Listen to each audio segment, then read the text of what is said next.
5-osainen videosarja terveellisistä elämäntavoista ja siitä, kuinka ne vaikuttaa mahdollisuuksiin saada lapsia. Ja tässä videossa mä puhun liikunnasta.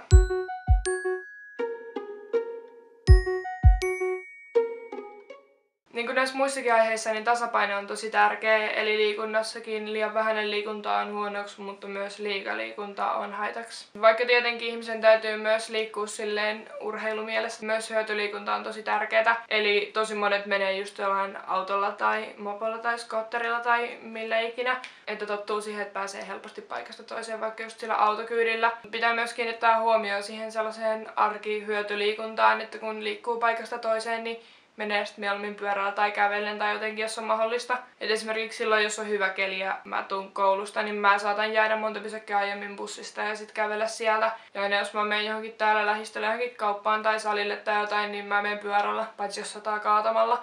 Mutta niin kuin yleensä. Et nythän tietenkin ihmiset on viime aikoina kävellyt ihan hirveitä määriä ton Pokemon Go'n takia. Et sit jos toi Pokemon Go nyt tässä pikkuhiljaa hiipuu tai ihmiset ei enää pelasta niin paljon ja sen takia ei sit tuu kävelty niin paljon, niin olisi kuitenkin hyvä, että silleen jatkaisi sitä sellaista, niin kuin, että kävelee paikasta toiseen tolleen, kun on saanut siihen sen sellaisen innostuksen. Et mulla on puhelimessa ainakin askelmittari ja siitä tulee sitten ilmoitus, että jos on askeltavoite täyttynyt ja muutenkin sit pystyy seuraamaan sitä, niin se ainakin innostaa mua silleen kävelee paikasta toiseen. Meillä on perheen kesken sellainen liikuntalista, mihin me merkataan aina kaikki liikuntasuoritukset. Mulla se on ainakin silleen, että mä tykkään itse seurata siitä, että mitä treenin mä oon tehnyt ja milloin. Niin se tsemppaa toisia just silleen, koska sitten itselle tulee sellainen, että en mä halua, että tohon tulee noin hirveätä taukoa, niin sitten on silleen, että on pakko päästä liikkumaan. Liikunnassa pitäisi aina muistaa se säännöllisyys, koska aloittaminen tuntuu aina ihan hirveältä. Silloinkin, jos vaikka liikkuu monta kertaa viikossa ja pitää yhtäkkiä viikon tauon, niin jo sen jälkeen se aloittaminen tuntuu kauhealta. Et sen takia olisi tärkeää pitää se liikkuminen säännöllisenä, että se olisi sit kans kivaa, eikä vaan aina sellaista tuskasta. Silloin kun aloittaa liikkumisen, niin tosi moni turhautuu heti, koska se tuntuu niin kauhealta aluksi, mutta oikeasti kunto kasvaa tosi nopeasti sitten, kun vaan pitää sen liikunnan säännöllisenä. Vaikka mäkin itse joskus ajattelin tosi pitkään, että en mä oon yhtään liikunnallinen,